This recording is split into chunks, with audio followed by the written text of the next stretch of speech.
پھر حضور کا وصال ہو گیا، اور یہ دردناک لمحے تھے حضور کے وصال کے۔ اللہ اکبر! صحابہ کے کلیجے جل گئے۔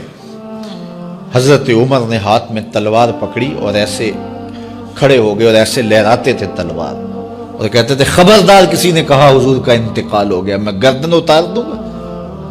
کوئی وصال نہیں ہوا حضور کا، حضور تھوڑی دیر بعد اپنی حالت پہ آ جائیں گے۔ یہ سکتے کی کیفیت ہے۔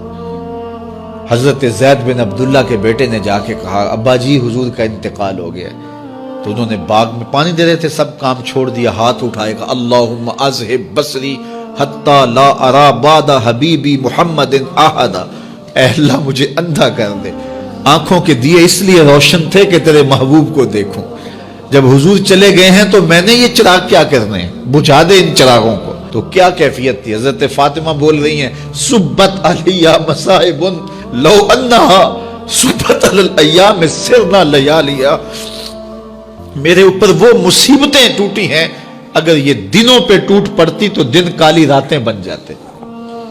تو تھوڑی خبر تھی حضور کا وصال۔ اچھا، جب یہ کیفیت تھی صحابہ کی اس نازک موقع پہ، چونکہ منافق اندر ہی ہوتے ہیں، تو منافقوں نے ایک کھیل کھیلا، وہ صحابہ میں پھیل گئے اور کہنے لگے واہ واہ حضور کے دم سے رونقیں تھیں، مسجدیں آباد تھیں، سجدے تھے، قرآن کی تلاوت تھی، اب کس نے نماز پڑھنی ہے میاں، اب کس نے روزہ رکھنا ہے، اب کس نے زکوٰۃ دینی ہے، اب کس نے حج کرنا ہے، ختم کہانی ختم کہانی، یہ بات کرنی شروع کر دی۔ اب یہ بڑی نازک صورتحال، تو کیا حضرت ابو بکر کا کلیجہ نہیں جل رہا تھا؟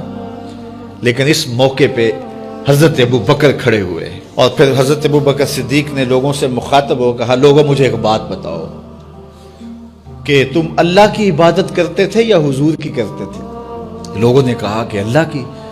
تو کہا کہ کیا حضور کے وصال کے بعد تم اللہ کی عبادت چھوڑ دو گے؟ کہا نہیں۔ کہا مجھے بتاؤ جس دین کو سر بلند کرنے کے لیے حضور نے اپنی ساری زندگی لگا دی، تو کیا حضور کے چلے جانے کے بعد اس مشن کو چھوڑ دو گے؟ لوگوں نے کہا نہیں۔ تو کہا پھر اٹھو اور نبی کے دین کا پرچم تام لو۔